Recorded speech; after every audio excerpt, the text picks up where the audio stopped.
Hola, buenos días.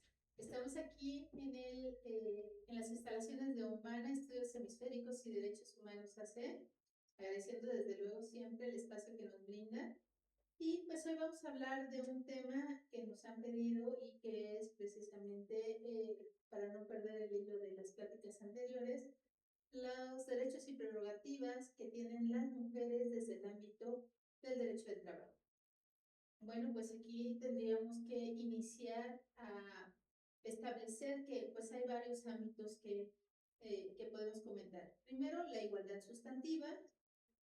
Esto surge precisamente a partir de lo que nos establece la propia Constitución en el artículo primero y que nos habla de esa igualdad entre hombres y mujeres ante la ley y la prohibición que existe de establecer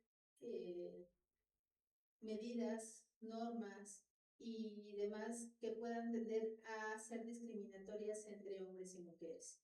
Y entonces esto lo trasladamos, o si lo trasladamos al ámbito laboral, quiere decir que las mujeres y los hombres trabajadores somos iguales ante la ley, es decir, tenemos derecho a percibir un salario igual entre hombres y mujeres, tenemos derecho a tener las mismas oportunidades de crecimiento laboral, tenemos derecho a desarrollar nuestras actividades laborales en un ámbito o en, una, en condiciones de seguridad, de dignidad y de no discriminación dentro de nuestro ambiente de trabajo.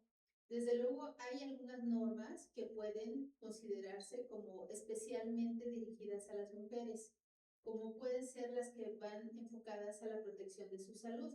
Y ahí podemos hablar de dos tipos. Una que evidentemente se va a referir a que hay ciertas actividades que las mujeres, por su condición biológica, difícilmente pudieran realizar los mismos trabajos físicos que un hombre, y entonces las leyes nos protegen en el sentido de que no podemos realizar algunas actividades que puedan ser riesgosas en sí mismas o bien en el ambiente en el cual se está desarrollando. Sobre todo esto se da durante la etapa en que las mujeres se encuentran embarazadas. La otra parte pues va enfocada precisamente al embarazo. Hay algunas normas de trabajo y de seguridad social que van enfocadas específicamente a las mujeres para proteger la condición de embarazo de la mujer. Y no nada más eso, sino también la vida de pues el bebé que viene en camino.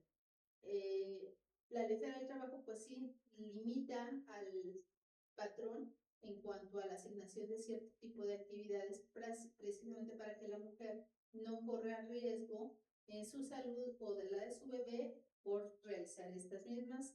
Hay incluso digamos, una prerrogativa adicional que es la disminución de las jornadas. En algún tipo de trabajo o actividad puede ser implementada esta disminución de jornada precisamente para evitar riesgos innecesarios en la salud de las mujeres. También tenemos que, bueno, desde el punto de vista de la seguridad social, que si son trabajadoras, pues tienen derecho a acceder a estas prerrogativas. ¿A qué me refiero? Tienen derecho a que sean inscritas ante el Instituto Mexicano del Seguro Social y una vez que sean inscritas, pues tienen derecho a recibir todas las prestaciones que tienen que ver con lo que son enfermedades, pero también con maternidad. Porque el seguro de enfermedades, desde luego, también es extensivo a hombres y mujeres por igual, incluso a sus familias, pero los derechos o las prestaciones más bien que tienen que ver con la maternidad, pues van dirigidas en específico a las mujeres trabajadoras. Entre otras cosas, tienen derecho, por ejemplo, a recibir un subsidio, que es la percepción económica que le va a pagar el Seguro Social, ya no el patrón, sino el Seguro Social a la mujer trabajadora durante el tiempo que dure su licencia por maternidad. Y esta licencia por maternidad, ¿en qué momento se da? ¿A quién se le da? ¿Por cuánto tiempo se puede solicitar que se aplique?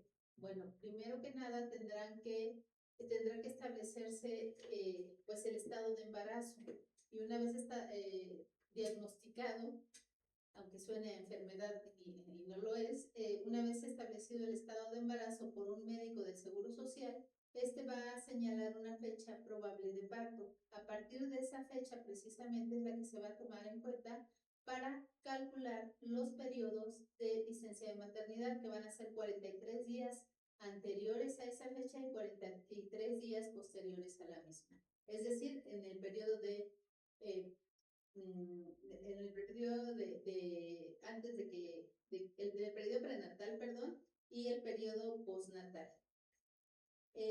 Sin embargo, es muy común también que las mujeres, pues por las actividades que desarrollan, por la dinámica dentro de su propio hogar, pues prefieran estar un poquito más de tiempo, más allá de los 43 días que les dan a partir de que nace su bebé, pues con él, ¿no? Para pues aprovechar al máximo esa etapa en la que pues llega a un nuevo miembro de la familia y pues darle la atención que le corresponde.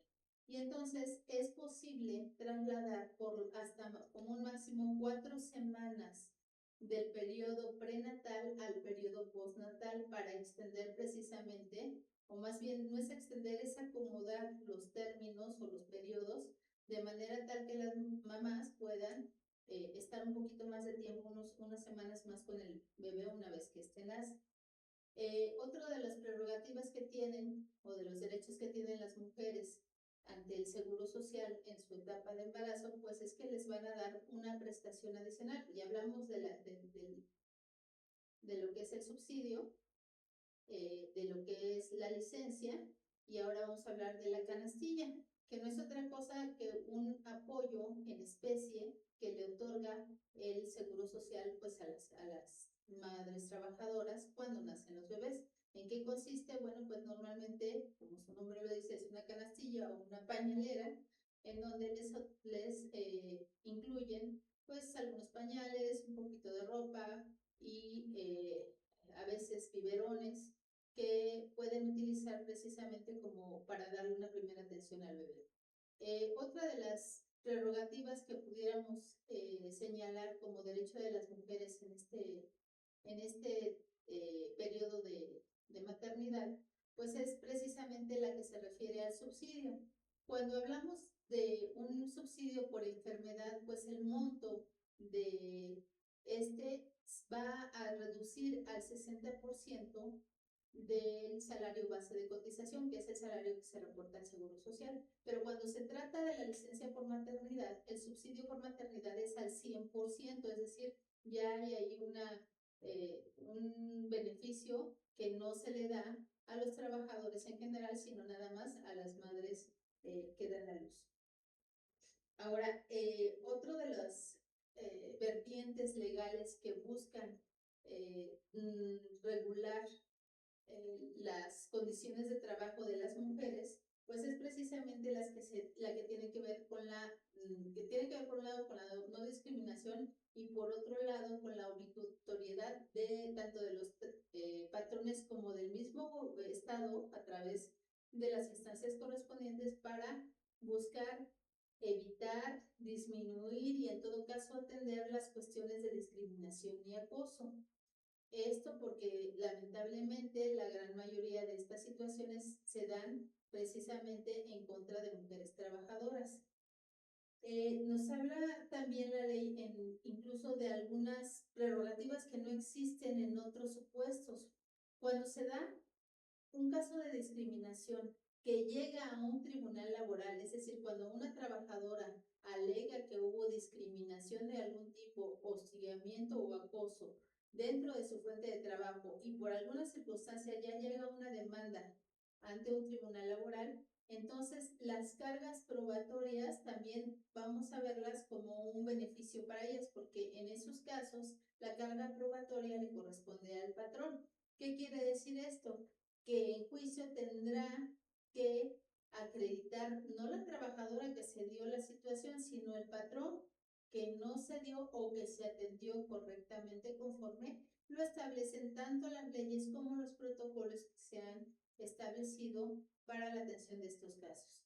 Entonces, como vemos, hay algunas normas que van a buscar precisamente atender a estas diferencias, sobre todo biológicas, que se dan con las mujeres, no porque haya una diferencia normativa o un trato distinto entre hombres y mujeres trabajadoras, sino que la norma va a buscar atender las diferencias que son evidentes, que son innegables, como es el estado de embarazo y algunas otras situaciones que pueden dar lugar a, si no se atienden, a pues cuestiones discriminatorias. Una de ellas, por ejemplo, es la prohibición a los patrones para despedir a una trabajadora por embarazo a pedir o solicitar o exigir desde un principio un certificado de no gravidez, ¿no? Un certificado de no embarazo para, como condición para contratarla, o bien alguna otra medida que busque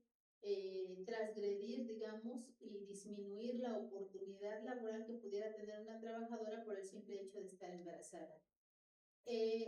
Otro de los beneficios que pudiéramos señalar como parte de los derechos que son exclusivamente para las mujeres desde el ámbito laboral, pues esos son sus derechos al periodo de lactancia.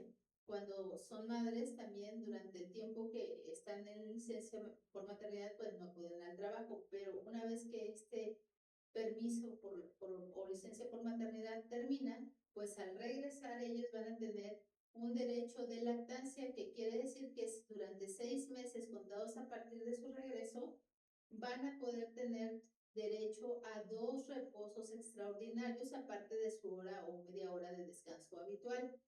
¿Para qué? Pues para poder realizar las actividades propias de la lactancia. También en ocasiones se les va a poder a veces reducir la jornada con la autorización, desde luego, del propio patrón, precisamente para atender esta situación de lactancia. Y entonces, como ven, sobre todo la diferencia que surge en la normatividad relativa a la condición de mujer se da sobre todo, o más que nada, para atender la cuestión del embarazo y a partir del alumbramiento. No es que la ley nos trate distintos, sino que atiende a esas diferencias. Y además la ley debe siempre buscar equilibrar las diferencias a partir de las desigualdades y a partir de las necesidades que hay dentro de las relaciones de trabajo y en específico en este caso de las mujeres.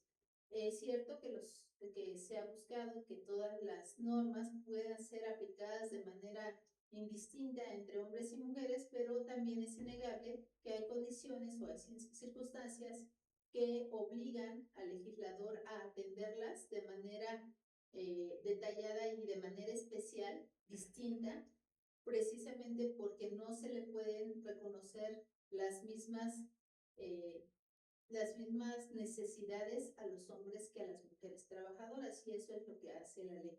¿Cómo ven estas diferencias y qué opinan respecto de estos derechos? ¿Ustedes los conocían? Pues esperamos sus comentarios. Les invitamos a seguir aquí a pues, nuestros anfitriones, Humana, Estudios Hemisféricos y Derechos Humanos AC, a través de sus redes sociales, Facebook, TikTok, o a través del correo jurídico humana 26@gmail.com, en los teléfonos 55 15 90 43 23, y también si gustan contactarnos a nosotros como especialistas en derecho laboral en nuestros teléfonos 72 29 36 40 17 y 72 29